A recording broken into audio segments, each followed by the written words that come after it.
Good morning বন্ধুরা, উপসংসার আর একটা নতুন ভিডিও তোমাদের সকলকে স্বাগত জানাই। আজ হচ্ছে বুধবার, মামার বাড়িতে এসেছি। তোমরা তো জানোই একটা দিন কেটে গেল। চলো নিচেই যাই, ঘুম থেকে উঠলাম, কি করছে সবাই দেখি।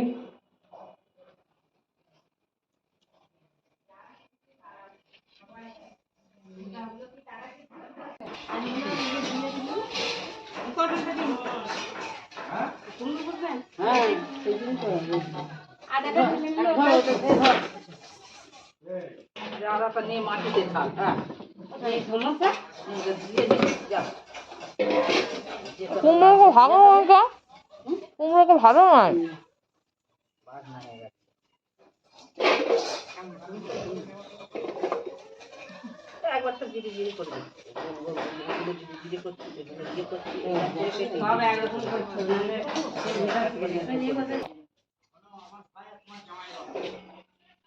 আজকে সকালে ঘুম থেকে উঠেই ফার্স্টেই জন্মদাত্রী মায়ের মুখ দেখেছি, তারপরে এই যে কালী মায়ের মুখ দেখে সকালটা শুরু হলো। চলো বাইরের দিকে যাই, মেসো মাছ এনেছে, চলো দেখি কি মাছ এনেছে। এই যে রুই মাছ এনেছে, দেখো। আজকে রুই মাছের তেল ঝাল হবে, আর কি কি রান্না হবে সেগুলো তো দেখার জন্য তোমাদের ভিডিওটা পুরোটা দেখতেই হবে। আমাদের মেসো না এইসব কাজে একদম এক্সপার্ট, মানে একদম বেছে কেটে ধুয়ে রান্না করে তোমাকে খাইয়ে দেবে, মাছ বলো মাংস বলো সব কিছু।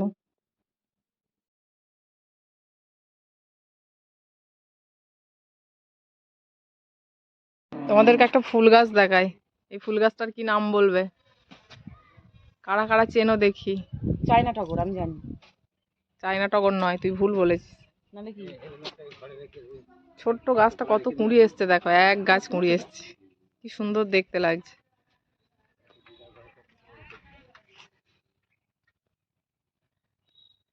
এই গাছটা আমার বাড়িতেও আছে, অনেক বড়, আমার ঠাকুরতলার সামনে, আর ভীষণ সুন্দর সেন্ট, অনেক দূর পর্যন্ত সেন্ট ছড়িয়ে যায় যখন ফোটে।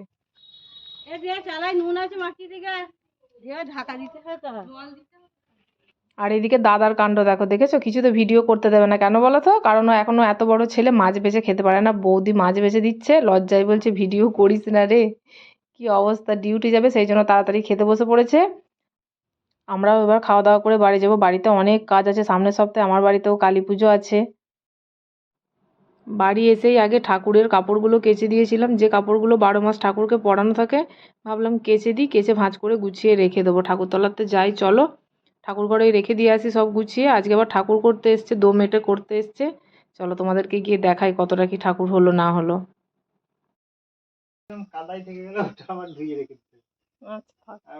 আর বছরও কেচে রেখে দিয়েছিলাম।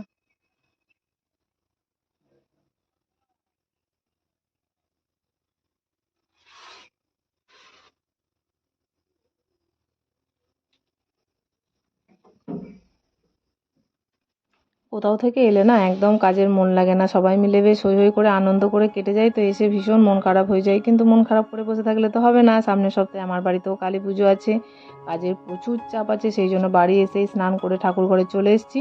ঠাকুর মশাই তো ফর্দ করে দিয়ে চলে গেছে, তো জিনিসগুলো আনার জন্য ভাবলাম একবার ঠাকুর ঘরে যাই, কি কি আছে না আছে একবার দেখে নিই।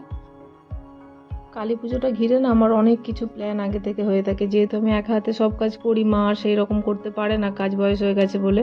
সেই জন্য আগে থেকেই ভেবে রাখি যে এইটার পর সেই কাজটা করব, সেই কাজটার পর ওই কাজটা করব। বেশ কিছুদিন আগে থেকেই জোগাড় জানতে শুরু করে দিই, বরণ ডালা সাজানো, ইজনে বিজনে সমস্ত কাজ এক একদিন করে করে রেখে দিই।